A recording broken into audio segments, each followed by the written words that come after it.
దేవుని పరిశుద్ధ నామమునకు స్తోత్రం కలుగును గాక. అందరం రెండు చేతులు ఎత్తి దేవునికి స్తోత్రం చెల్లిద్దాం. హల్లెలూయా. నిన్న నేర్చుకున్న వాక్యాన్ని బట్టి దాన్ని కంటిన్యూషన్ చేద్దాం. కుటుంబాల్లో వ్యక్తులు, పిల్లలు, భార్యలు ఎట్లుంటారనే దాన్ని మనం ధ్యానం చేస్తున్నాం. హిజ్కియా ప్రార్థనతో దేవుడు అష్షూరు సైన్యానికి వాళ్ళల్లో వాళ్ళకు వదంతునిపించి గొప్ప జయాన్ని ఇచ్చాడు. హిజ్కియా ప్రార్థనతో అతనికి జబ్బు పోయింది. చావు తప్పడం కాదు, 15 సంవత్సరాల ఆయుష్ వచ్చింది. ఆ తర్వాత మేలుకు తగినట్లుగా ఆయన ప్రవర్తించనందువలన దాని తర్వాత తరము ఏమైపోయింది, కుమారుడు రాజు అయినప్పుడు ఆయన అన్యులు కూడా చేయలేనటువంటి ఆచారాలు, పద్ధతులు, దేవునికి విరోధమైన ప్రతీది కూడా ఈయన చేసేసాడు. వాళ్ళ నాన్నగారేమో టైట్ అయిందని మందిరంలో డబ్బు వాడితే ఈయన మందిరంలోనే విగ్రహాలు, బలిపీఠాలు కట్టించాడు. కొన్ని వస్తాయి చెప్పకుండా, ఇప్పుడు చదివే దాంట్లో ఇంకా ఉంటాయి చూడండి. ఈరోజు మనం మరొక అంశము అనగా హిజ్కియా కొడుకు మనష్షే కొడుకు గురించి ఇప్పుడు ధ్యానం చేద్దాం.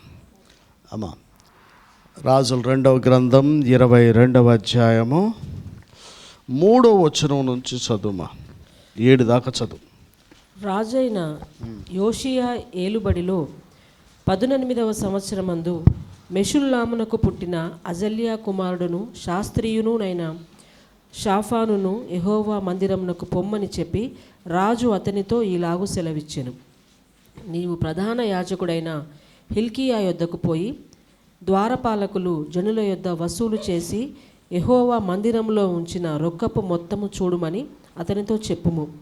యెహోవా మందిరపు పనికి అధికారులై పని జరిగించు వారి చేతికి ఆ ద్రవ్యమును అప్పగించిన తరువాత యెహోవా మందిరమందలి శిథిలమైన స్థలములను బాగు చేయుటకై యెహోవా మందిరపు పని చేయు కూలివారికి వారు దాన్ని నీయవలెననియు, వడ్ల వారికిని శిల్పకారులకును కాసె పని వారికిని మందిరమును బాగు చేయుటకై మ్రాణులనేమి చెక్కిన రాళ్ళనేమి కొనుటకు ఇయ్యవలెననియు తెలియచెప్పుము. ఆ అధికారులు నమ్మకస్తులని వారి చేతికి అప్పగించిన ద్రవ్యమును గూర్చి వారి యొద్ద లెక్క పుచ్చుకొనకుండిరి. చాలండి. పరిశుద్ధుడా, పరలోకమందున్న తండ్రి, నీ దాసులమైన మేమందరం ఏకీవించి ప్రార్థన చేస్తాం. సంవత్సరం చివరిలో మీరు మమ్మల్ని అందరినీ ప్రేమించి మా కుటుంబాలకు కావలసిన వర్తమానాలు అందిస్తూ ఉండగా మాకు వినుబుద్ధిని గ్రహించు హృదయాన్ని దయచేసి మమ్మల్ని మేము సరి చేసుకొని మార్చుకొని ఆశీర్వదించబడిన వారంగానే కొత్త సంవత్సరంలో ప్రవేశించుకున్న మా అందరికీ దయచేయండి. యేసు నామములో అడుగుచున్నాం తండ్రి. కొంచెం సౌండ్ పెట్టు. రాజైన యోషియా ఏలుబడిలో పైన 2వ వచనం చదువుమా. అతడు యెహోవా దృష్టికి యథార్థముగా నడుచుకొనుచు కుడి ఎడమలకు తిరుగక తన పితరుడైన దావీదు చూపిన ప్రవర్తనకు సరిగా ప్రవర్తించాడు. సరిగా ప్రవర్తించడం అంటే ఇప్పుడు ఇక్కడ ఏం చేశారంటే ఆయన వాళ్ళ నాన్న, ఇక్కడ మళ్ళొకసారి మీరు గమనించండి, అతడు యెహోవా దృష్టికి యథార్థముగా, మీరు చెప్పాలా ఇక్కడ ఉన్నట్టు, యెహోవా దృష్టికి యథార్థముగా కూడి ఎడమకు తిరగక, తర్వాత ఏం రాసింది చెప్పాలి, తన పితరుడైన, ఎందుకు వాళ్ళ నాన్న పేరు తాత పేరు చెప్పలే?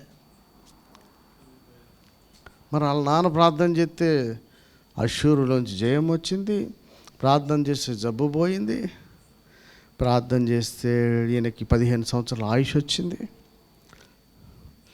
అంటే భక్తి చేయటం ఒక ఎత్తు, మన తరములో మనం నెమ్మదిగా ఉండడం ఒక ఎత్తు, తరతరాలకు దీవెనగా ఉండటం ఇంకొక మాట. దావీదు భక్తి ఎట్లుందంటే తరతరాలకు ఉంది. ఈయన భక్తి వాళ్ళ తాతగారి భక్తి ఎట్లా ఉంది, ఆయన టైంలో మంచిగా ఉన్నాడు, ఆయనకు విజయం వచ్చింది, ఆయనకు శత్రువు నుంచి జయం వచ్చింది, ఆయనకు జబ్బు పోయింది, ఆయనకు ఆయుష్ పెరిగింది. మనలాంటి మెంటాలిటీ ఉన్నోడికి ఎట్లుంటుందంటే, ఇప్పుడు మనకు శత్రువు మీద జయం కావాలి, ఇప్పుడు జబ్బు పోవాలి, ఇప్పుడు ఆయుష్ రావాలి. నెక్స్ట్ తరం గురించి ఆలోచించేవాడే లేడు అసలు. దేవుడు నాకు మేలు చేశాడు, దేవుడు నాకు మేలు చేశాడు. ఒరే, దేవుడు మేలు చేశాడా కాదు, అడవుల పాలై సంవత్సరాలు తిరిగినా సరే ఆయన చేసిన భక్తికి, అభిషేకించిన వాడిని మాట కాదు ముట్టకుండా ఏం చేయకుండా ఉన్నందుకు ఒక తరానికి కాదు తరతరాలకి ఆయన ఆశీర్వాదకరంగా, దేవుడు చెప్తే ఆ పేరు చెప్తాడు ప్రతి రాజు దగ్గర. విశ్వాసం గురించి ప్రస్తావిస్తే అబ్రహాం గురించి ప్రస్తావిస్తున్నాడు, రాజ్యం గురించి, రాజుల గురించి ప్రస్తావన వచ్చినప్పుడు దావీదు గురించి ప్రస్తావిస్తాడు.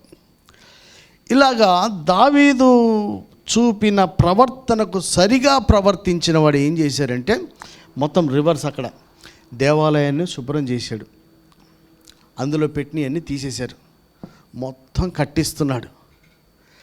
అగ్నిగుండాలు దాటించడం మానేపించాడు, నక్షత్రాలను చూడడం ఆరాధించడం మానేశాడు. ఇక ఒకటేంది, నిన్న చూసుకున్న దానికి అన్ని రివర్స్ ఈయనన్నీ చేశాడు. మీకు ఒక విషయం చెప్పనా, శాపం ఎట్లా వస్తుంది అనేది. అమ్మా ఇటు చూడండి, శాపం ఎట్టొస్తుంది, ఇప్పుడు భక్తి చేస్తే పోద్ది అనుకోకండి. బైబిల్ మొత్తం చదివితే ఈయనకి మళ్ళీ చెప్తున్నా, దావీదులాగా కుడి ఎడమ తిరగకుండా సరిగా ప్రవర్తించాడని చెప్పడానికి సరిగ్గా ప్రార్థన చేశాడంట్లా. సరిగ్గా ప్రార్థన చేసినప్పుడు సరిగ్గా ప్రవర్తిస్తాడు. అందుకని నేను అందరినీ నమ్ముతాను. నీ ఇక్కడ ప్రార్థన చేసేవాడిని నేను నమ్మను, నాలాగా లెక్చర్ ఇచ్చినవాడిని కూడా నేను నమ్మను, కిందకి వెళ్ళి బతికేవాడిని నమ్మాలి. లెక్చర్ ఇచ్చినవాడికి ఏముంది, దయ్యానికి వచ్చిన రెఫరెన్స్లు కానీ, దయ్యానికి ఉన్న లాజిక్లు కానీ ఎవరికి తెలుసు? దేవునితోనే రెఫరెన్స్లు వేసింది అది.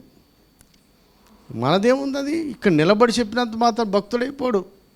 మనం అంత గట్టిగా ప్రార్థన చేసినా దీనిని బట్టి ప్రవర్తిస్తేనే లెక్క.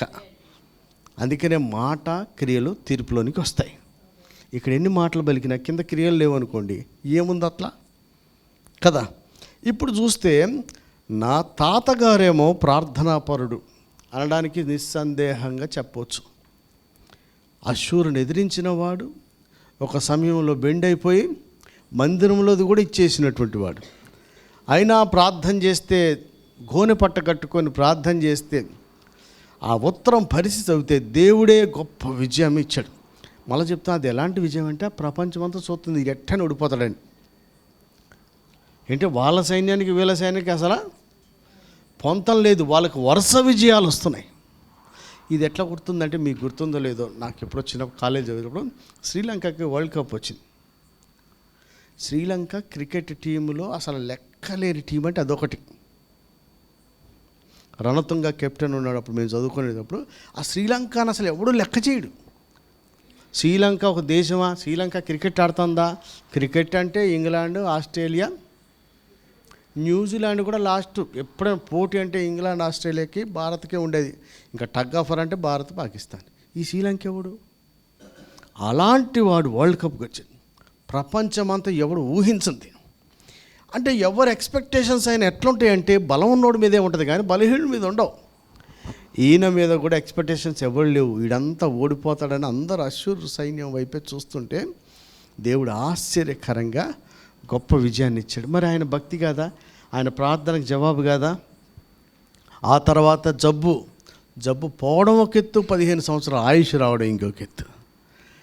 ఇలాంటి దాంట్లో నుంచి వచ్చిన ఆయన ఎంత మంచిగా ఉంటే కొడుకు అంత చెడ్డాడు. ఈ లాస్ట్ చెప్తా, అసలు రేపు నుంచి వేరేది మాట్లాడతాం కనుక ఈరోజు చెడిపోవడానికి కానీ మంచిగుంటా కారణం చెప్తాను. ఇప్పుడు మనవడు వచ్చేపాటికి మళ్ళా ఎంత కంత్రి తండ్రికి అంత మంచి మనవడు కొడుకు ఎట్టొచ్చిండు, అంత మంచి తండ్రికి ఇంత దిక్కుమాలి కొడుకు ఎట్లొచ్చిండు? ఎప్పుడన్నా ఆలోచన చేస్తున్నారా? నువ్వు నా కడుపుని చెడబుట్టినవురా అంటాడు. ఎందుకంటే ఆడు మంచోడు కాబట్టి వీడు చెడియాడు కాబట్టి. వీడు చెడిపోయినాడు, చెడిపుట్టినలా మంచోడికే మళ్ళీ పండిత పుత్ర అమ్మ 6 ఏమో పాఠాలు చెప్తాడు, వీడికి ఆలరావు. అట్నే ఉంటుంది. సారేమో లెక్చర్ ఇస్తాడు, వీళ్ళు పాస్టర్ గారు అబ్బాయి పక్క సీరియడ్ తాగుతాడు పోయి. మా జోసఫ్ కొడుకు చెప్తేనే తెలిసింది మనకిది, మన ఊర్లో జరిగిన సంఘటన. అంటే ఒకరు మంచిగా భక్తి ఉంటే ఇంకొకడు ఎట్ట చెడిపోతుండు, కొడుకు చెడిపోయినోడికి మంచోడు ఎట్ట వస్తుండో. ఇది లాస్ట్లో చెప్పి ముగిస్తే, అమ్మ ఈరోజు అటు ఇటు అయినా ఎవరు ఏమనుకోకండి, ఇంక దీని గురించి చెప్పడానికి లేదు, మన ఫ్యామిలీస్ గురించి ఆలోచించడానికి. నువ్వు మంచిగుంటే నీ పిల్లోడు ఏం చెడిపోతుండు, నువ్వు చెడిపోయిన పిల్లోడు ఎట్లా బాగుపడుతుండో ఒకసారి ఆలోచన చేయాలి. ఈ మనవడు వచ్చి యోషియా వచ్చేపాటికి నాన్న చేసిన దానికి టోటల్ డిఫరెంట్గా, మనషే వచ్చేపాటికి వాళ్ళ నాన్న చేసిన దానికి మొత్తం డిఫరెంట్గా చేశాడు. ఈయన కుడి ఎడమకు తలకుండా, అంటే మన దేవుడు అనిపించుకోవడానికి భక్తి ఎలా చేయాలంటే, నేను మన స్థాయి ఇంతవరకు రావాలి, కానీ హిజ్కియా లాగా ప్రార్థనకి జయము, ప్రార్థనకి స్వస్థత, ప్రార్థనకి ఆయుష్ వస్తే మంచిది. కానీ దేవుడు ప్రస్తావించడం మొదలు పెడితే మన పేరు రావట్లేదు, ఆయన పేరు రావట్లా, కానీ దావీదు పేరే వస్తుంది. అసలు భక్తిలో పరాకాష్ఠ అంటే ఎట్లా పోవాలంటే, ప్రస్తావిస్తే 100 తరాలకు పోయినా సరిత పేరు వస్తేనే లెక్క. ఇప్పుడు జబ్బు పోవాలి, ఇప్పుడు బిడ్డకు పెళ్లి కావాలి, షాపింగ్ చేయాలి, సస్తానే ఉంటాం మనం. చచ్చిపోయిన తర్వాత 100 ఏళ్ళకు కూడా, అమ్మా నా దాసురాలైన సరిత యెహోవా ఎదుట సరిగా నడిచినట్టు వీడు కూడా నడుచుకున్నాడని చెప్పాలి కదా. మన చర్చిలో ఎంతమంది ఉన్నారనేది కాదు, నా పేరు ప్రకారం యథార్థంగా సేవ చేశాడు, ఉన్నతుడు చెప్పాడు, మనుషులకు చెప్పాడు, నాది నేను చెప్పుకోవడం కాదు, నా గురించి ఒక మాట పైనుంచి రావాలి. మన ప్రభు మనకు రుజువు చేసింది అదే. ఆయన బాప్తిసం పొందినోడు పైనుంచి సాక్ష్యం, మళ్ళా పరిచయం ముగింపులో పైనుంచి. నేను వింటుంటా కదా, చూస్తుంటా కదా, మనలో ఎవరికైనా సరిపడది వచ్చిందంటే ఆమె ఖచ్చితంగా కొడతారు, ఇట్ట బల్ల కొట్టేస్తారు, చేతులు నలుపుకుంటారు, లేదా నవ్వుకుంటారు, గట్టిగా పిడికిలు ఇట్టుండదు. ఏంది వాళ్ళకి సంబంధించిన మ్యాటర్, అది వాళ్ళకి సంబంధించలేదు అనుకో, బొరగీతాడు, ఇంకా చిరకటం అంటాడు. వీటిలల్లో ఏమీ లేదు, జస్ట్ మన గురించి మనమే ఆలోచన చేయాలి. అరే ఫ్యాన్ ఏరా, మనమే ఆలోచన చేయాలి. ఎవరిని అనుకోవడం, వాడిని అనుకోవడం, వీడిని అనుకోవడం కన్నా మనమే ఆలోచన చేయాలి. ఈయన మళ్ళా చెప్తున్నాడు, కుడికి ఎడమకి కూడా యోషియా, రాజైన యోషియా, హిజ్కియా మనవడు, ఒక భక్తుడి మనవడు, ఒక చండాలుడి కొడుకు. 2 రకాలు చెప్పుకోవాలి మరి. ఒక భక్తుని మనవడు, దేవునికి కోపం పుట్టించినట్టు తిరుగుబాటు చేసినటువంటి తండ్రికి కొడుకు. ఈయన దావీదు చూపించిన మాదిరి చొప్పునే కుడికి ఎడమకి దొరకకుండా, నాకు బైబిల్ చదువుతూ ఉంటుంటే, ఎవరెవరు రాజులు దేవుడు ప్రతిష్ఠించిన ఒక వేశ్య కొడుకుని కూడా రాజుని చేస్తాడు, ఆయన వేశ్య కొడుకుని కూడా న్యాయాధిపతిని చేస్తాడు. అసలు ఎప్పుడు ఎలా జరుగుద్దో, వంశం అంటే ఏం వంశం, వెనక ముందు నేను అడ్రస్ వంశం లేకుండా చేస్తున్నాడు. ఒకడికి వంశమే లేదు అసలు కదా, అసలు లేకుండా చేస్తాడు.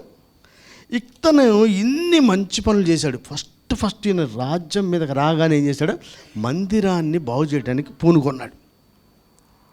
ఆయన పెట్టిన అన్ని తొలగించాడు, పద్ధతులు అన్నీ చేశాడు. మీకు తెలుసా, మందిరంలో ధర్మశాస్త్ర ప్రతులు పట్టుకొని చదివిస్తున్నాడు, జనాలకి అందరికీ వినిపిస్తున్నాడు. ఒరే మన పద్ధతి ఇదిరా, మన బైబిల్ ఇదిరా, మన పద్ధతి ఇది, మోషే నియమించిన ధర్మశాస్త్రం ఇది, మీరు చదవండి, వినండి, ఇలా ఉండండి, ఇన్ని చెప్పాడండి. కానీ ఒక ప్రవచనం వచ్చింది, నువ్వు ఎట్లా చచ్చిపోతావా, పితరుల దగ్గర చేరపడతావు, కానీ నేను అమ్మాయిలు వినండి, ఈ జనుల మీదకి రప్పించిన కీడు చెయ్యక మానను. నువ్వు మటుకు కీడు చూడకుండా చస్తావు అన్నాడు. ఎవరు? కుడికి ఎడమకి తిరగకుండా దావీదు ప్రవర్తించినట్టుగా సరిగా ప్రవర్తించిన ఆయన కూడా పోతున్నాడు. ఎన్ని పనులు చేశాడంటే అసలు ఒకటి కాదండి, ఈయన చేశాడు. మందిరం చూడు, ఫోకస్ ఎవరు పెడతారంటే మందిరం మీద పెడతారు. 2 ఉండాలి క్రైస్తవ్యానికి, ఒకటి పర్సనల్గా ఉండాలి, 2 మందిరం ఉండాలి. నాది నాకు అనొద్దు, నీ ఫోకస్ ఇది, దీని నిండా ఇష్టం ఉంటే మందిరం మీద ఉంటాడు. హృదయానుసారికి మందిరం మీద ఉన్నది. హృదయానుసారికి రోషం వస్తే ఆయన ప్రజల నిమిత్తం రోషం రావాలి. హృదయానుసారి తగ్గించుకుంటే అభిషేకించిన వాడి దగ్గర తగ్గించుకోవాలి. ఈ క్వాలిటీస్ మనకి వచ్చేసేయాల. అందుకనే అలాంటి క్వాలిటీస్ ఉన్నాడు కనుక 100 ఏళ్ళు, 200 ఏళ్ళు, 500 ఏళ్ళు చచ్చిపోయాక వచ్చినా ఆయన పేరే ప్రస్తావిస్తూ వచ్చారు. ఇట్లాంటి మంచి రాజుని ఒక ప్రవచనం వచ్చి నువ్వు బాగానే ఉంటావు, నువ్వు చచ్చిపోతావయ్యా, కానీ నీ మీదకి ఈ ప్రజల మీదకి వచ్చిన కీడు రాకుండా పోదని చెప్పాడు. అమ్మ లాస్ట్ 20 వచనం చదువు. అందులో నేను నిన్ను నీ పితరుల యొద్ద చేర్చుదును, నీవు నెమ్మది నొందిన వాడవై సమాధికి చేర్చబడదువు. నేను ఈ స్థలము మీదికి రప్పింపబో కీడును నీవు నీ కన్నులతో చూడనే చూడవు. ఇదే యెహోవా వాక్కు. కొంతమంది భక్తి కొంతమందికి పరిధి ఎట్లా ఇస్తారంటే వాళ్ళ టైం వరకే. కొంతమంది భక్తి ఏం చేస్తుందంటే ఇంకో తరానికి పనిచేసేలా చేస్తుంది. ఈ కీడు ఈయన చూడడు కానీ కీడుని ఆపే అంత ఈయనకి లేదు. నెక్స్ట్ అధ్యాయం తీసి పాప, నెక్స్ట్ ఈయన చేసినవన్నీ ఇక్కడ ఉన్నాయి. అమ్మా నువ్వు 20 అక్కడ అన్నీ ఉన్నాయి, ఆయన ఏమేం చేశాడు అన్నీ రాసినవి ఉన్నాయి. ఒకటి చూద్దాం. 25వ వచనం చూడు.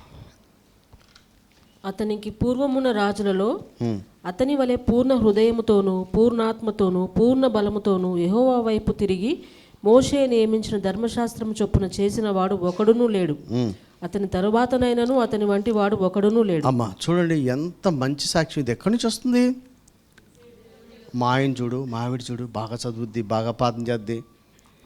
నా భార్య వచ్చి మా పాస్టర్ గారు భలే చెప్పేస్తారు, భలే చెప్తారో చెప్పరో, ఇవన్నీ లెక్కలేని మాటలు. అయితే అవ్వచ్చు, కాకపోవచ్చు. ప్రేమలో తప్పులు కనపడవు కనుక అన్నీ రైట్లు అయిపోతాయి. ప్రేమలో చెప్పంది కూడా మనమే చెప్పేసి, పిల్లలు ఇంత బలకగానే సెకండ్ మనం బలికి మనమే సపట్లు కొడతాం చూసారా? అదే పిల్లల మీద ప్రేమతో అట్లా ఆడు మొత్తం చెప్పాడా.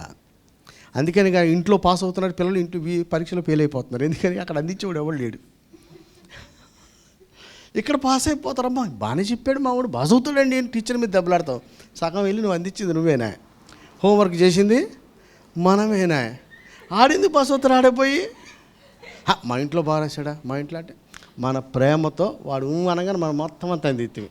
ఆడు కొంచెం చెప్పగానే సప్పట కొడితే రారా నన్ను దోస్తుందిరా, మసాలా దోస్తుందిరా, 2 పయ్యాలు చెప్పా అంటే ఏంది ఇదంతా కరెక్ట్గా చెప్పాడు కదా. ప్రేమ దేవుడు మనల్ని కూడా అట్నే చూస్తుంటాడు. కానీ ఇక్కడికి వచ్చినప్పుడు ఒక సాక్ష్యం ముగింపులో ఎట్లా వచ్చిందంట, అతనికి పూర్వమందున్న రాజుల్లో కానీ అతని వల్లే పూర్ణ హృదయంతో పూర్ణ ఆత్మ. ఇది ఎట్లా ఉందంటే మత్తయి సువార్త 21లో దేవుడు చెప్తాడు 2 అని. ఆ 2 మొదటి దాంట్లో ప్రస్తావించిన ప్రతిదీ కూడా ఇందులో ఉంది. అరే ఏమో అంటే ఒక మనిషికి ఇది సాధ్యమే, ఏమో ఇంత ఎవడు చేస్తాడా అనుకున్నామంటే ఇక్కడ రాసి ఉంది అక్కడ. ఒక మనిషికి ఇది కూడా అతనికి పూర్వమందు అతని వలె పూర్ణ హృదయంతో పూర్ణాత్మ పూర్ణ బలం యెహోవా వైపు తిరిగి. అంటే అమ్మా యెహోవా వైపు తిరగడం అంటే ఏంటి? మళ్ళా మోషే ధర్మశాస్త్రాన్ని వాక్యాన్ని అనుసరించడమే దేవుని వైపు తిరగడం. నువ్వు తిరిగానే లెంపలు వేసుకొని పెట్టుకోను, నీళ్ళు మోకాలు వేసుకొని కాళ్ళు రకరకాలు కాదు, తిరిగి వాక్యం వైపు తిరిగి వాక్యాన్ని పాటిస్తేనే. ఒక్కడును లేడు అతని తర్వాత నైనను అతని వంటి వాడు. కంటిన్యూషన్ చూడము బైబిల్ ఏముంది. అయినను మనష్షే యెహోవాకు పుట్టించిన కోపమును బట్టి ఆయన కోపాగ్ని ఇంకనూ చల్లారకుండా యూదా మీద మండుచునే ఉండెను. అయ్యా పెద్దలారా, తల్లిదండ్రులారా, తల్లులారా, మీరు ఎంత కరెక్ట్ చేసినా కొన్ని సక్సెస్ కావట్లా. ఏంది రీజన్ ఇక్కడ? అయినను ఈయన చేసింది ఏమీ లేదు. కరుణమ్మ నీకు గుర్తుందా, ఒకసారి లేయా గురించి మనం మాట్లాడుకున్నాం, నువ్వు నాకు వెంటనే ఫోన్ చేసినావు. కొన్నిటికి అసలు ఆ రీజన్స్ అనేవి వాళ్ళ లైఫ్లో జరిగే సంఘటనలకి సంబంధం లేకుండా ఉంటుంది. ఈయన ఇంత భక్తి చేస్తుంటే, ఈ రాజుగారు ఇంత భక్తి చేస్తుంటే ఎట్లా దేవాలయం శుభ్రం మళ్ళీ కట్టడం, ప్రతి పనికిమాలిని తీసేయటం, అక్కడ ధర్మశాస్త్రాన్ని చదివించడం, యాజకులు నియమించడం అన్నీ కరెక్ట్గా చేస్తే పూర్ణ బలం పూర్ణ శక్తితో పూర్ణ హృదయంతో దేవుణ్ణి వెంబడిస్తున్న మోషే ధర్మశాస్త్రం వైపు తిరిగిన దేశం మీద ఉన్న ప్రజల మీద ఉన్న కోపం చల్లార్చట్లే దేవుడు. అయినా నువ్వెంత చేసినావు, నేను నెమ్మదిగా సమాధిలో తీసుకుపోతా, ఈ ప్రజల మీద ఉన్న కోపం మటుకు ఎవరి కారణం? అయ్యా ఉదాహరణకి నిన్ను బట్టి వీడు ఇక్కడే ఉన్నాడు అనుకో, ఒకవేళ వీడు విపరీతమైన భక్తి చేశాడు, వాడి భక్తి వాడికే ఉంటుంది, కానీ వాడి జనరేషన్కి వచ్చేపాటికి మళ్ళీ ఎవరి పేరు చెప్తాడు? దీవించేదేమో దావీదు పేరు చెప్తాడు, తిట్టాల్సి వస్తేనేమో మనషే పేరు చెప్తున్నాడు. ఫస్ట్లో ఏం చెప్పారు? దావీదులాగా సరిగా ఉన్నాడు అన్నాడు. ఎందుకే కోపం చల్లారతలేదంటే మీ నాన్న చేసిన పనులుకురా. మనం చేస్తాం, పోతాం, హ్యాపీగా ఉంటాం, ఆ పెంట తరతరాలకు వస్తుంది. నేను అందుకనే బైబిల్లో ఎన్నెన్నో ప్రత్యక్షలు నేను ఎప్పుడు ఫ్యామిలీస్ గురించి చేస్తాను, ఎందుకంటే దేవుడు నా కుటుంబాలు పరిచయించి నేను దాని మీదే ఫోకస్ చేస్తా. నా తర్వాత తరం ఎట్లుండాలి, నేను ఏం చేస్తే వాళ్ళు వస్తారు, నేనేదో నాకు తృప్తినిచ్చినట్టు చేస్తే ఇంకో తరానికి అది పెంట అయిపోతే నా ఆస్తి ఏం చేసుకుంటాం, అదేం చేసుకుంటాం, ఇదేం చేసుకుంటాం, మాటలు ఏం చేసుకుంటారయ్యా, శాపం ఉంటే దాని గురించి మనం పోయినా మనల్ని బట్టి దేవుడు మన సంతతిని జ్ఞాపకం చేసుకోవాలి. మన సంతతిని మనల్ని బట్టి దేవుడు వారికి అవకాశాలు ఇవ్వాలి. ఒక చండాలుడు నాన్న ఉండబట్టి మంచిగా భక్తిపరుడైన తాత పద్ధతులే మనవడు అన్నీ చేస్తున్నా ఈయనకు నెమ్మది సమాధానంగా వెళ్ళిపోతున్నాడు, కానీ ఆ దేశానికి, ఆ ఇంటికి, సంఘానికి కానీ మన ప్రాంతానికి కానీ దేవుడు కోపం చల్లారతలేదట. రీజన్ ఒకడే. ఏమమ్మా మనమే రీజన్ అయితే ఏం చేస్తాం? లాస్ట్లో మనసే ప్రార్థన చేశాడా? దేవుడు ప్రార్థన అంగీకరించాడా? పెంట పోయిందా? అలా అనుకోకండి. మీకు చెప్పేది అదే. మీ ప్రార్థన దేవుడు ఎంతవైపు తిరిగిపోయా, పశ్చాత్తాపడిపోయా, దేవుడు కరుణించేశాడు, నిన్ను మంచిగానే ఉన్నావు, ఆయన కూడా బాగానే చచ్చిపోతాడు, పితరుల దగ్గర పాతేశారు. ఈ పెంట రే మన పెంట అంతా పిల్లల కట్ట తగులుతూనే ఉంది. ఈవెన్ వాళ్ళు ఎంత భక్తి చేసినా కుడికి ఎడమకు తిరగకుండా ఎవడుంటాడండి? పూర్ణ బలంతో, పూర్ణ ఆత్మతో, పూర్ణ శక్తితో దేవుణ్ణి ఆరాధించి ధర్మశాస్త్రం వైపు తిరిగినోడికి కూడా ఆయన ఎఫెక్ట్ అంతవరకే, కానీ ఆయన ప్రభావం రాజ్యం మీద కానీ, రాజు అంటేనే రాజ్యం మీద ప్రభావం చూపించాలి కదా, తన యూదా వారి మీద చూపించాలి కదా, ఏమీ చేయలేకపోయాడు. అంటే ఎంత ఇంపాక్ట్ ఉంటుంది చూడండి. ఒక ఎదవ పని చేస్తే, ఒక మంచి పని చేసినా అట్నే ఉంటుంది. కనుక ఇక్కడ చూస్తే అయినను ఇంత పూర్ణ బలం, పూర్ణ శక్తి, పూర్ణాత్మతో చేస్తే కూడా మళ్ళీ నన్ను బట్టి ఏమి లేదా అంటే, నిన్ను బట్టి నువ్వు నెమ్మదిగా సమాధిలోకి వెళ్తావు చిన్న, మీ తాతను బట్టి మొత్తం అందరికీ వేసేస్తాను అన్నాడు. మీ నాన్నను బట్టాను. ఇంకొక భయంకరమైన బాధాకరం నాకైతే, ఊరి నీ అమ్మ ఇదేంది అసలు, ఇది నేను జీర్ణించుకోలేకపోతున్నా. పూర్ణ బలం, చెప్పాలి, పూర్ణ బలం, పూర్ణ ధర్మశాస్త్రం వైపు, మోషే వైపు తిప్పాడు. అతని ముందు కానీ అతని తర్వాత కానీ అతని వంటి వాడు చావు ఎట్లొచ్చింది చూడు. 29 చదువు నాన్న.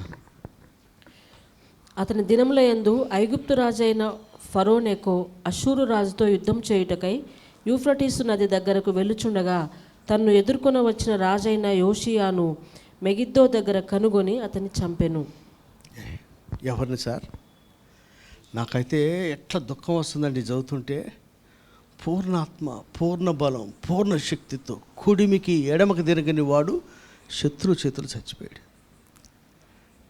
ఒకడినన్ని ఏదో పనులు చేసి ప్రభువా అంటే క్షమించాడు, కానీ ఆ కోపం మటుకు రగులుతూనే ఉంది. ఇంత భక్తి చేసినోడికేమో ఏందా సావు, గొడవకు పోయిండా, మామూలు కలవడానికి పోయిండండి, ఆ దారిన చంపేశారట. అంటే ఒకడు ముగింపు భయంకరంగా ఉండడానికి మన భక్తి దేవుడు పరలోకం ఇవ్వడు, తీసేస్తాడని అంటలే, ఇక్కడ కూడా సమాధానంగా పితరుల సమాధిలో మనం చేర్చబడాలి. ఒక ముగింపు ఇట్లా ఎట్లా వస్తుంది? కోపం వచ్చింది ఆయన్ని బట్టి, ఎవరిని బట్టి? నాన్నను బట్టి. అవకాశం వచ్చింది ఎవరిని బట్టి? వాళ్ళ తాతను బట్టి, పితరుడైన దావీదుని బట్టి వచ్చింది. ముగింపు ఘోరం అయిపోయింది. కనుక ఈ రోజున మనం మటుకే మంచిగా ఉంటున్నాం అనిపించినా ఎందుకు ఇలా జరుగుతుందని అనిపిస్తుందా? ఒకడున్నాడు మనకు ముందు ఒక పెంట చేసినాడు, అవన్నిటి కూడా మన మీద అట్ట వస్తూనే ఉంటాయి. ఒక మాట చెప్పి నేను ముగిస్తా. ఇప్పుడు హేమా వింటున్నావా? మనష్షే కుమారుడు కదా. ఇప్పుడు మళ్ళీ 22వ అధ్యాయంలోకి వెళ్ళి 21 మొదటి నుంచి చదువు. 21 మొదటి నుంచి. మనష్షే ఏలన ఆరంభించినప్పుడు 12 ఏళ్ల వాడై యెరూషలేములో 85 సంవత్సరములు ఏలెను. అతని తల్లి పేరు హెప్సిబా.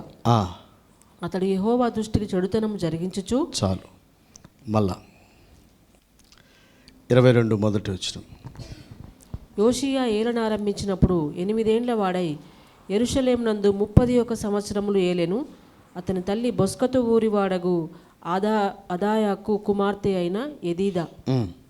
అతడు యెహోవా దృష్టికి యథార్థంగా నడుచుచు కుడి ఎడమలకు తిరగక తన పితరుడకు దావీదు చూపిన ప్రవర్తనకు సరిగా ప్రవర్తించెను. బైబిల్లో రాసిన విషయాలు మీరు గట్టి నా మీద పగబట్టకండి, మీరు చదవండి. ఒకడు చెడిపోయాడు అనే దానికి పైన తల్లి పేరు రాశారు, ఒకడు మంచిగా ప్రవర్తించడానికి కానీ తల్లి పేరు రాశారు.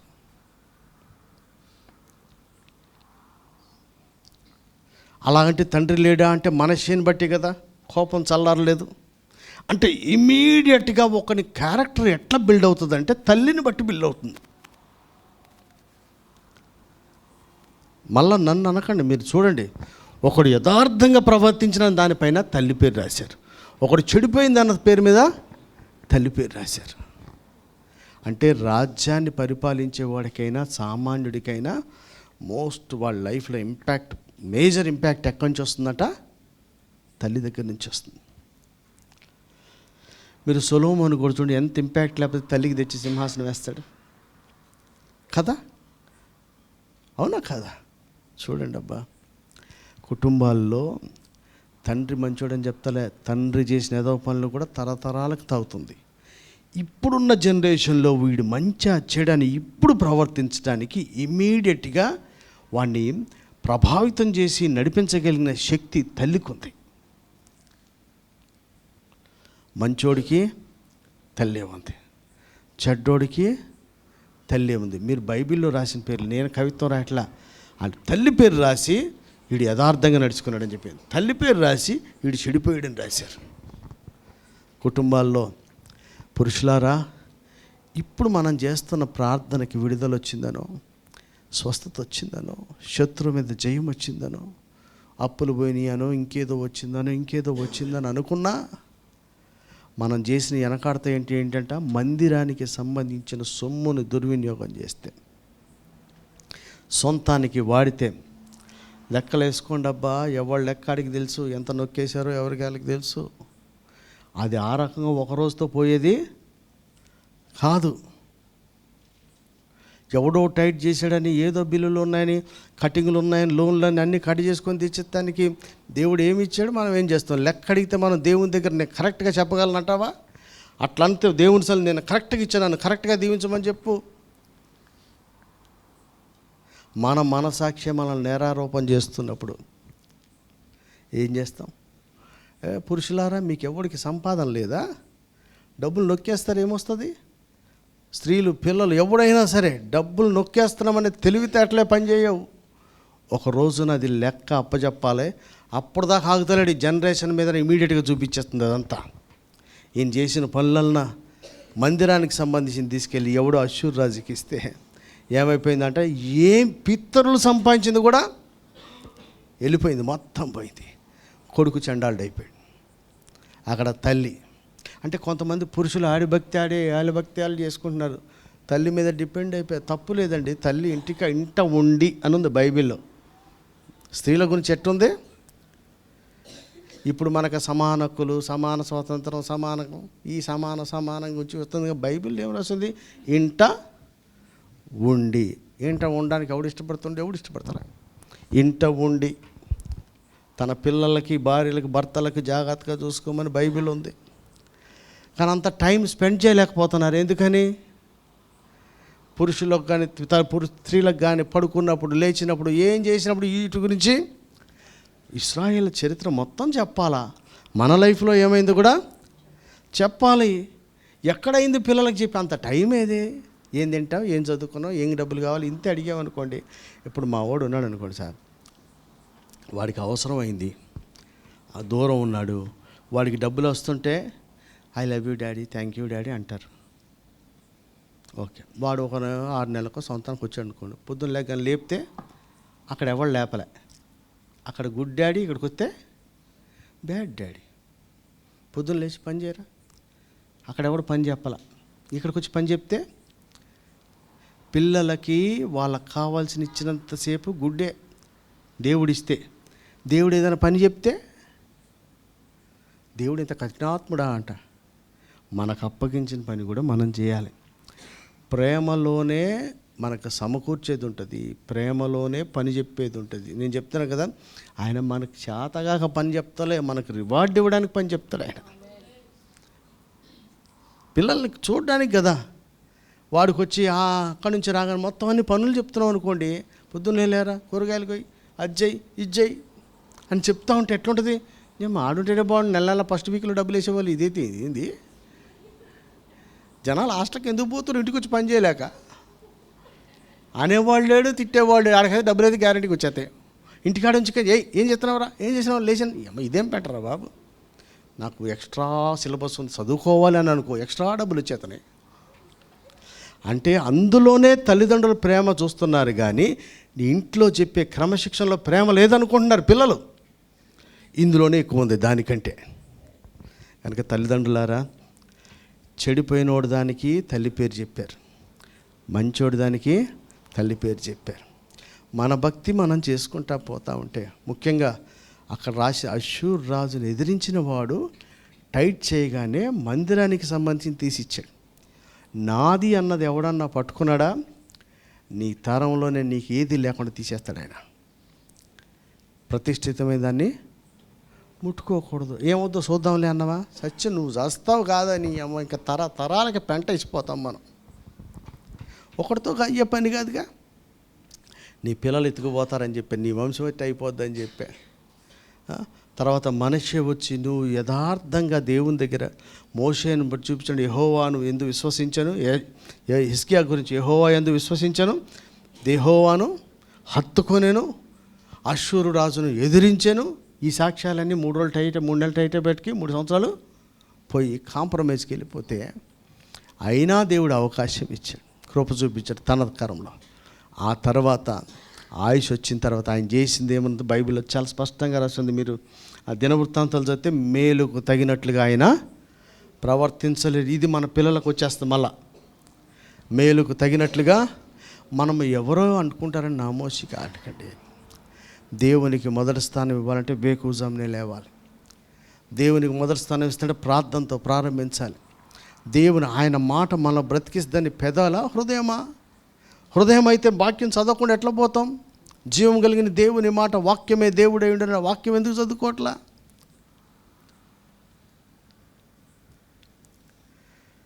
నేను మీ మధ్యలో నివసించినట్లు కట్టండి, నా పేరు పెట్టండి, నేను అక్కడ వస్తా, అక్కడ మిమ్మల్ని కలుసుకుంటా అన్న మందిరానికి ఆశ లేకపోతే దేవుడిని ఏం ప్రేమించినట్లు? నీకు ఆయుష్ ఇచ్చి, ఆరోగ్యం ఇచ్చి, సంపాదన ఇచ్చి, ఉండటానికి, తినడానికి, తినడానికి, పిల్లల్ని అన్నిటినిచ్చి ఒక 10వ వంతుడితో అందులో కూడా గీకి లెక్కలేసి దొబ్బుతుంటే నీ తర్వాత సంతతికి దేవుడు ఎలా ఇస్తాడు? ఏమైనా ఆంధ్రయ్య పైసలు నిండిపోతున్నాయి, మొత్తం పోతాయి. ఎరా భరత్ చంద్ర, అన్ని వేలు తినేస్తున్న బేకరీలో డబ్బులు ఎండిపోతున్నాయి. మీరు నమ్ముతారా? మీ అందరికంటే ఎక్కువ సంపాదన ఎవడుకుంటుందంటే నాకే ఉంటుంది.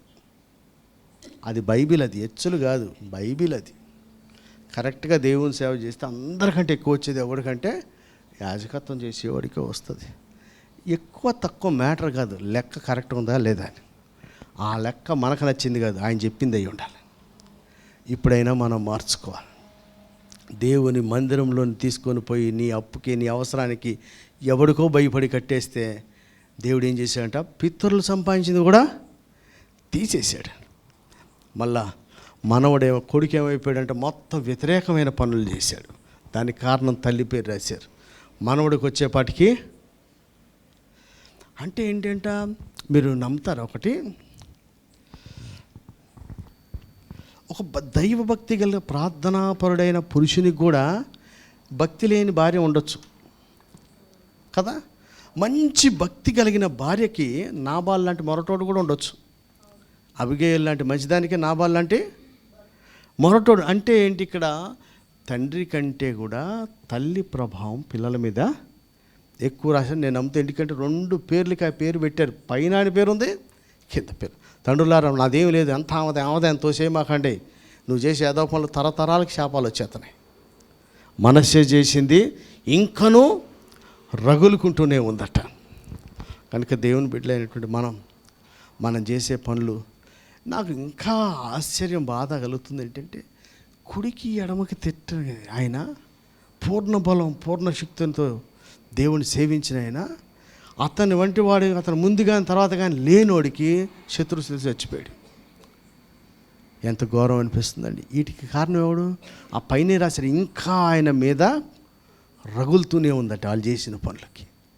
కనుక యజమానులైనటువంటి పురుషులారా, మన పనులు దేవునికి కోపము రేపక. నాకు ఈ మాట ఎందుకు వచ్చిందంటే, ఎఫెసీలో ఉంది, పురుషులారా మీ పిల్లలకు, తండ్రులారా పిల్లలకు, మీకు పిల్లలకు రేపడం కాదు, మనం దేవునికి రేపుతున్నాం కోపం. మనం పిల్లలం, ఆయన తండ్రి. ఆయన కోపం రేపు తెట్టుందట, ఒక తరతరాలకు అది మీద పడతానే ఉంది. కనుక ఒక్కసారి ఫ్యామిలీస్ గురించి ఆలోచన చేయండి. హిజ్కియా ప్రార్థన, మరలా చెప్తా, హిజ్కియా ప్రార్థన పరుడే. హిజ్కియా మంచిగా ఉన్నోడే. కొంచెం సిచ్యువేషన్ టైట్ అయిపోగానే మందిరానికి సంబంధించింది కూడా ఇచ్చేసాడు. దాంతోనే ఏమైంది, పితరులు సంపాదించింది కూడా పోయింది. మన నామోషి పనికిరాదు సార్. మనం ఒక తరానికి ఒక స్టెప్ డౌన్ చేస్తే ఒక తరం దీవించబడుతుంది. అట్టనే స్టబన్గా ఉండిపోయినామా మనం పోతాం, ఇంకో తరానికి పెంట తెచ్చి పెడతాం. ఇంకా ఇవాళ రేపే ఉంది. మన గురించి మనం ఆలోచన చేయాలి. వేకుజామునే లేచి ప్రార్థన చేసిన దావీదు, ధర్మశాస్త్రమందు ఆనందించిన దావీదు, ఆరాధన చేసిన దావీదు, అభిషక్తులను గౌరవించిన దావీదు, ఇశ్రాయేలు ప్రజలను ఎవడని తృణీకరిస్తే రోషం తెచ్చుకున్న దావీదు, ఇలాంటి లక్షణాలు కలిగిన వాడిని, అతని సంతతిలో ఒకడిని సింహాసనం మీద దేవుడు ఉంచాడు. మనం ఎట్టు వెళ్తున్నాం? సౌలు ఉన్నాడు, కొడుకు కొడుకు కొడుకు కొడుకు తప్పనిచ్చి ఇంకోటి లేదు, రాజ్యం కొడుకు రాజ్యం కొడుకు. ఎప్పుడు ఇవన్నీ నిన్ను కొట్టివేశాను అన్నక. ఆసారు కూడా సారీ ప్రార్థన చేయలే. మనం ఆదాం గురించి విన్నాం కదా, కయ్యను గురించి విన్నాం. పొరపాటు అయిపోయిందని ఈసారి కూడా అనలా. పొరపాటు అయిందని పోలే, తన పని తాను చేసుకుంటా కొట్టివేశాను అన్నంత కూడా రెస్పాన్స్ లే. అసలు రెస్పాండ్ అవ్వకుండా పని చేసుకుంటూ పోయినాడు. కానీ మనసంతా రాజ్యం మీద, కొడుకు మీద పెట్టుకున్నాడు. రాజ్యం పోయింది, కొడుకు పోయాడు. కనుక మనకు 2 రోజులు టైం ఉంది, ఇంకొక రోజే టైం ఉంది. ఫ్యామిలీలో హెడ్ ఆఫ్ ద ఫ్యామిలీ పురుషులారా మీరు ఎలా ఉన్నారు? స్త్రీలారా మీరు ఎలా ఉన్నారు? పిల్లలారా, మన తల్లిదండ్రులు అటు ఇటు చేసినా నువ్వు కరెక్ట్గా ఉన్నావా లేదా? వీళ్ళ నాన్న ఏమైనా మంచోడా అయింది? కానీ ఈయన ఇటు అటు తిరగకుండా భక్తి చేశాడు. కొంతమంది పిల్లలకి ఎప్పుడు అమ్మ నాన్న మీద పడి ఏడవుతుంది తప్పనిచ్చి ఈడే పని చేసేవారు. నువ్వు చేయబట్టే ఇల్లు చేయబట్టి, అమ్మ నువ్వు తినే తిండి, గుడి వేసుకునే గుడ్డలన్నీ ఆలిచ్చినాయి, వాళ్ళ మీద ఏడిచేస్తారు. ఎందుకు? నువ్వు చేసి చూపించరాదు భక్తి. యోషియా చేశాడు భక్తి, వాళ్ళ నాన్నకు అమ్మకు మించిన భక్తి చేశాడు. అందుకే అమ్మ కూడా ఎందుకు చెప్తాడంటే, ఎవడు ముందుగా వెనకగానే అంత భక్తి చేసినాడు. అరే పిల్లలారా మీరు చేయండి అబ్బా, మేము చేయలేకపోయినాం. ప్రతి తింటున్నావా? మేము చేయలేకపోయింది కూడా మీరు చేయండి. మా మీద ఏడిచేస్తారు ఎందుకు? మా జాగ్రత్త మాకు ఉండాలి. నేను చచ్చిపోయిన తర్వాత నీకు శాపం రాకూడదు, నన్ను బట్టి దేవుని కోపం నీ మీద రాకూడదు. నువ్వు మంచిగా ప్రవర్తిస్తే మీ అమ్మ పేరు రావాలి ఫస్ట్ పైన. అక్కడ చెడ్డగా ప్రవర్తిస్తే కూడా మన అమ్మ పేరు వచ్చేస్తుందండి. స్త్రీలారా ఎట్లున్నారు? పురుషులారా ఎట్లున్నారు? పిల్లలారా అమ్మ నాన్న మీద వంకలు పెట్టి దేవునికి అవిధేయులుగా ఉంటున్నారా? మనము అందరం కలిసి ఫ్యామిలీలు అందరం కూడా మనం సృష్టించిన దేవుణ్ణి, మనకిస్తున్న అవకాశాలు ఇస్తున్న దేవునికి మన పూర్ణ హృదయంతో, పూర్ణ బలం, పూర్ణ శక్తితో దేవుణ్ణి సేవించడం. మాత్రం కుడికి ఎడమకి దేవుని వైపు తిరగడం అంటే మోషే ధర్మశాస్త్రం వైపు తిరగడం. ఆ ధర్మశాస్త్రంలో ఏమి రాసి ఉంటే అది సన్నిధి గురించి, ప్రార్థన గురించి, సహోదరుని గురించి, మందిరం గురించి, దైవజనుడి గురించి, డబ్బుల గురించి, కుటుంబాల గురించి, పిల్లల గురించి, భార్య గురించి, భర్త, దేని గురించి ఏది రాసి ఉంటే అది పాటిస్తేనే ధర్మశాస్త్రం వైపు తిరిగినట్టు, లేకపోతే తిరిగినట్టు కాదు. కనుక మనకు ఇంకొక రోజు టైం ఉంది. ఈ ఒక్కరోజు కొత్త సంవత్సరంలో ఏం ప్లాన్ చేద్దామని ఆలోచన చేయకండి. ఇంకా మార్చుకోవాల్సినవి ఏమైనా ఉన్నాయో చూసుకొని మార్చుకోవడానికి సిద్ధమైన మనసుంటే మనల్ని బట్టి, దావీదుని బట్టి అన్నాడు, దావీదులాగా అన్నాడు. పోతే పోయామబ్బా 500 ఏళ్ళకి 600 ఏళ్ళకి కూడా మన పేరు నిలబడాలి. మమ్మల్ని ఎవరైనా గౌరవిస్తే ఎట్లా వస్తే శాస్త్రి గారు మనవడా అంటారు పాతకాలం మనుషులు ఎవరైనా వస్తే. అందుకని మా పెదనాన్న కొడుకు అమెరికాకు పోయినప్పుడు ఎప్పుడో 20 ఏళ్ల క్రితం చెప్పాడు, రే మనం కష్టపడేది ఏం లేదురా, తాత అన్ని విత్తనాలు వేసిపెట్టి కోసుకొని తింటాం, చేత అయితే చాలు మనకన్నాడు. అంటే అంత సులువు పితరుడు చేసి పెట్టారు. మనం అంత పెంట చేయకూడదు, పిల్లలకి అంత దీవెన తెచ్చిపెట్టాలి. దానికి దేవుని కోపం కలిగించే పనులు ఏమైనా చేస్తున్నాం, మందిరానికి సంబంధించి ఏమైనా తినేస్తాం, ప్రార్థన చేసేవాళ్ళు చేసిన పనులు ఇవన్నీ ఒకసారి ఆలోచన చేసుకొని హిజ్కియాని జ్ఞాపకం చేసుకోండి, మనష్యాని జ్ఞాపకం చేసుకోండి, యోషియాని జ్ఞాపకం చేసుకోండి. పురుషులారా, పిల్లలారా, తల్లిదండ్రులు అటు ఇటుగా ఉన్న పిల్లలు ఎట్లున్నారు, తల్లిదండ్రులు మంచిగా ఉన్న పిల్లలు చెడిపోయిన వాళ్ళు ఉంటున్నారు. మనం ఎట్లుంటున్నాం? దేవునికి కోపం రేపకూడదు. యజమానులారా మీరు ఎలా ఉంటున్నారు? మీరు చేసిన పని దీవెనవుతుంది, దేవుని కోపం ఇంకా రగులుతూనే ఉండేలాగా ఉంటుంది. ఎలా ఉంటున్నారు ఆలోచన చేసుకొని మనం ఖచ్చితంగా మీరు అందరికీ మనవి చేస్తున్నాను, మీ కాగితాల మీద ప్రార్థన చేయడానికి ముందుగా 5 నిమిషాలు ఆ రాసిని మీ మీద నచ్చి రాశారు, ఏమి రాశారో, ఎట్లా రాశారో వాటిని నేను కాదంటలేదు. ఇప్పుడు దేవుడు మనకి ఒప్పిస్తున్న వాటిని ఒప్పుకొని విడిచిపెట్టడం అంటే ఏంటి? క్రియల రూపంలో కొత్త సంవత్సరంలో కనపడాలి. నువ్వు దేవుని వైపు తిరిగావని, సన్నిధి వైపు తిరిగావని, సహోదరుని హత్తుకున్నావని, సేవకుని గౌరవించావని, డబ్బుని ప్రేమించట్లేదని, శ్రమలను ఓర్చుతున్నావని, తల్లిదండ్రులు సన్మానిస్తున్నావని, పిల్లలకి కోపం రేయట్లేదని అన్ని క్రియల్లో కనిపించాలి. అలాంటి బ్రతుకు కోసం మన మీద ఏమైతే పరిశుద్ధాత్ముడు నేరారోపణ చేస్తున్నాడు, ఏటినెత్తి గద్దిస్తున్నాడు, వాటిని ఒప్పుకొని ఒక 5 నిమిషాలు వాక్యం గురించి ప్రార్థన చేసి ఆ తర్వాత మనం రాసినటువంటి ఆ అంశాల గురించి మన చేతులు పెట్టి ప్రార్థన చేద్దాం. అందరం మోకరించండి, ప్రార్థన చేద్దాం.